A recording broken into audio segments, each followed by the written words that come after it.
Let's dip our toe into the lake of 90s thriller territory. Let's do it.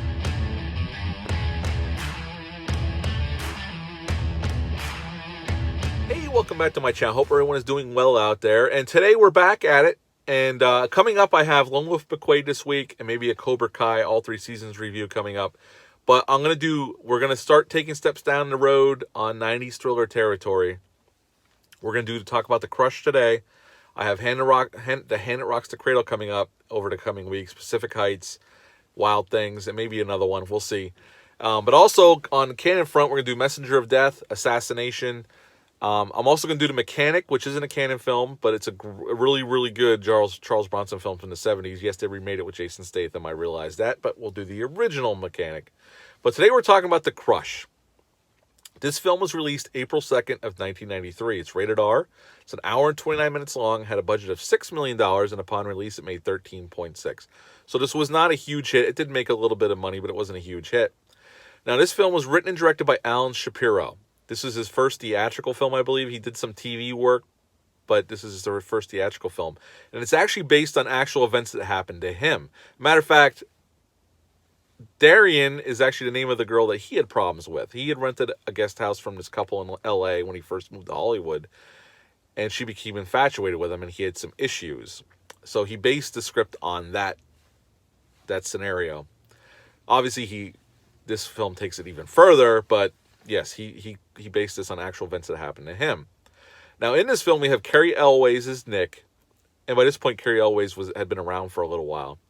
But this is the most notable for the film debut of Alicia Silverstone. Up until this point, she'd done one episode of The Wonder Years.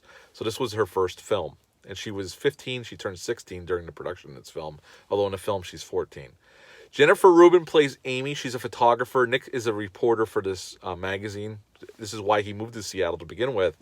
And Jennifer Rubin works with him as Amy, as a photographer. And she's most notable from Nightmare on Elm Street 3, The Dream Warriors. And also in this film, we have Kurtwood Smith as Cliff, or the father of Darian. And it's always nice to see Kurtwood Smith show up. He doesn't have a whole lot to do other than be the father and be concerned about his daughter. Other than that, it's just, he doesn't have really a whole lot to do here. Now, this movie is very simple. It's basically this guy moves to Seattle, doesn't have a whole lot of money, and he sees a sign to rent the guest house of this nice big house. And the wife of the house is thrilled that somebody would want to live there because they just want somebody on the property at all times, and he works from home a lot, although he does go in the office for meetings. And they have a 14-year-old daughter who quickly becomes infatuated with Nick. At first, it comes off friendly because she's trying to seduce him. And she's a friend that hangs around, and she kind of warns Nick a little bit that Darian might have had problems in the past. Later in the film, we find out that exactly, she spills the whole thing where Darian had a crush on this other guy. Something bad happened to him, but Darian never got caught. Now, Darian's actually really smart as well. Like, she skipped a couple grades in school, and she's into riding horses, and she's good on the piano. And there's one night that Darian's parents are having a party. And she begs Nick to come. Nick doesn't really want to come, but begrudgingly he goes. And Darian's playing the piano, and she's very good.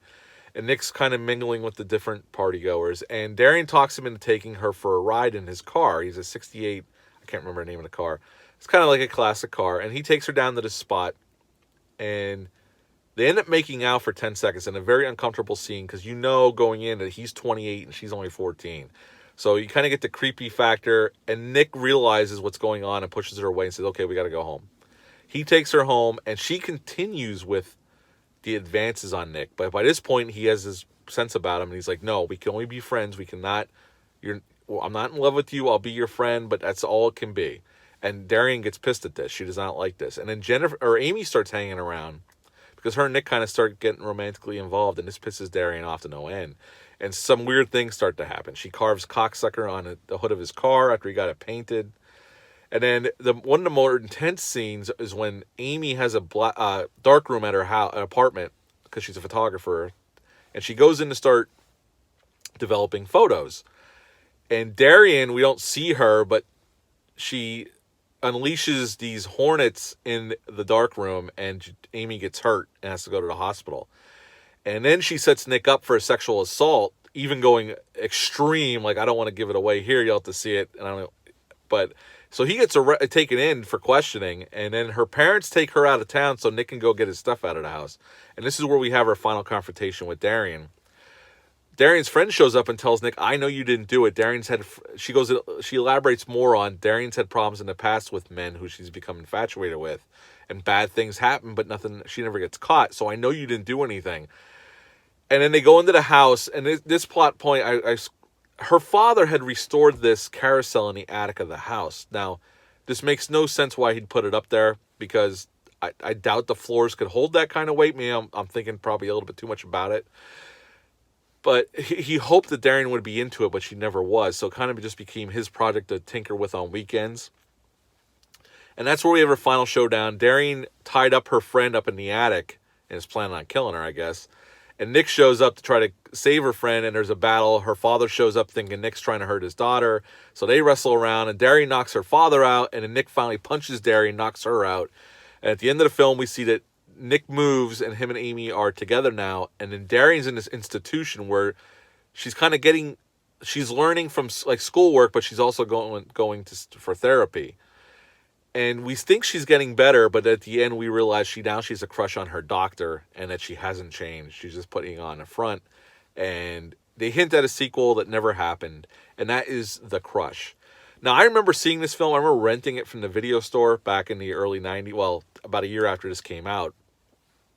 And I've always liked it. Alicia Silverstone's good for her film debut as this debutante kind of seductress. And Carrie Elways is good, and the directing's pretty good, too, for a first-time feature film director. And the cast is great. They're doing really good work here.